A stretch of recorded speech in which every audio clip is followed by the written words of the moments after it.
Now, I have French onion soup every single time I go to France. Most of the time, that's because there's not that many choices for a vegetarian. So what I do like to do is just add some more protein, some more nutrients into there, so it becomes a really wholesome meal. So I can survive on a starter of French onion soup. I'm fine.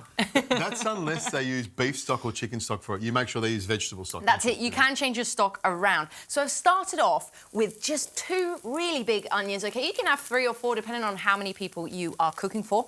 And I just want you to caramelise them off. Now, if people like French onion soup but I don't like onion, it's a really nice thing for them to try, because when you cook them off so long, so, I mean, about 20 to 30 minutes, really, that onion flavour kind of leaves and this caramelisness comes, and it gives it such a beautiful flavour. I think that's why it's become so iconic. It is so sweet when you cook them like that. They're just so beautiful. Sweet. Yeah. All that natural sugar comes out of that one. So we have our lovely base of onions here. Now we're going to add to that.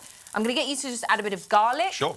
And I have some beautiful vegetable broth here. Now, you can use beef broth and you can use chicken as well, but we're going to go vegetarian today.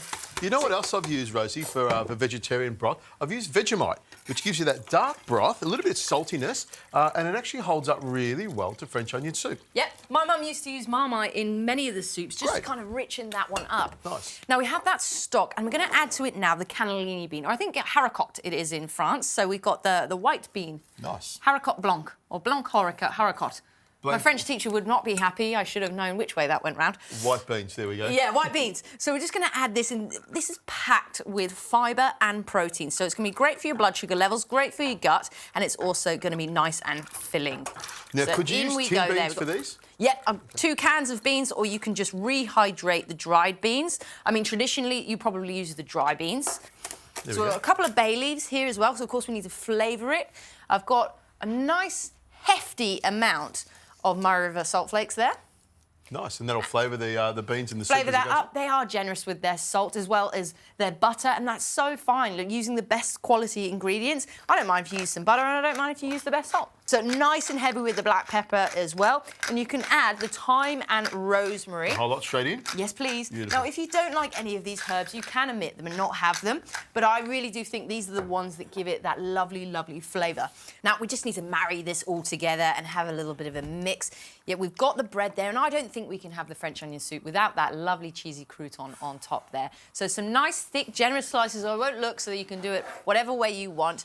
Get the lid on this one. We're just going to blast it for another 20 minutes to really get all those flavours through, get those white beans to just soften down a little. So we'll stick the lid on a nice kind of low heat. Everything can be slow with the French cooking. And now we want it the size of whatever your crock pot is, OK? Now, you can use a normal soup bowl as well, but these are just nice oven safe. And to be honest, they just look the part, don't they? They really look the part. Now, stale bread is a bonus. That's what you really want to do. We don't want to have any kind of wastage. And I think probably back in the day, that was how they just reused it again, as they put it on the soup and made it fresh again. Made it fresh again. Put a bit of cheese on there. Upcycling of bread. Exactly, and that's what you do. Now, all these crusty bits here, we don't throw them away. We'll make them into breadcrumbs for later on. Or you can even add them to your soup if you really want to thicken it up and make it hearty as. There's nothing better. I actually like, when I'm eating soup, breaking off bits of bread and popping them into the actual soup so it soaks it up and thickens it up. It is delicious. It's lovely. So I'm just going to add some really good extra virgin olive oil as well on both sides. Give them a bit of a toast, a bit of a rub with the garlic, and we'll put it all together.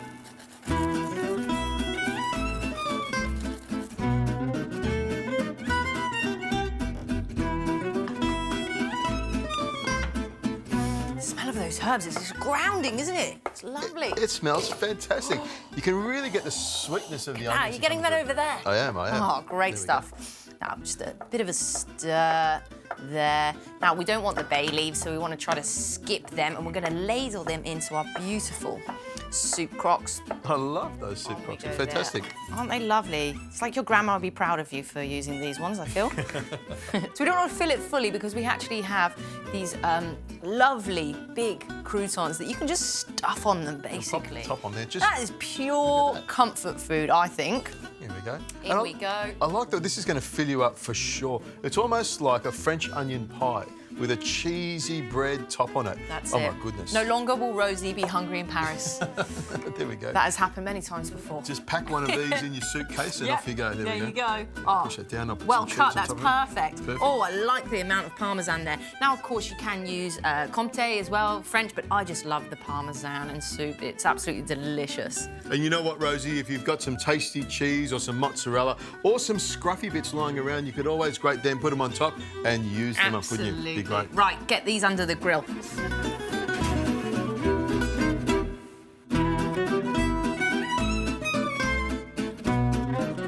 The aroma is tremendous, isn't it? It has that faint smell of cheese, which is just fantastic, isn't Yeah. it? And slight caramel Or fromage. undertones.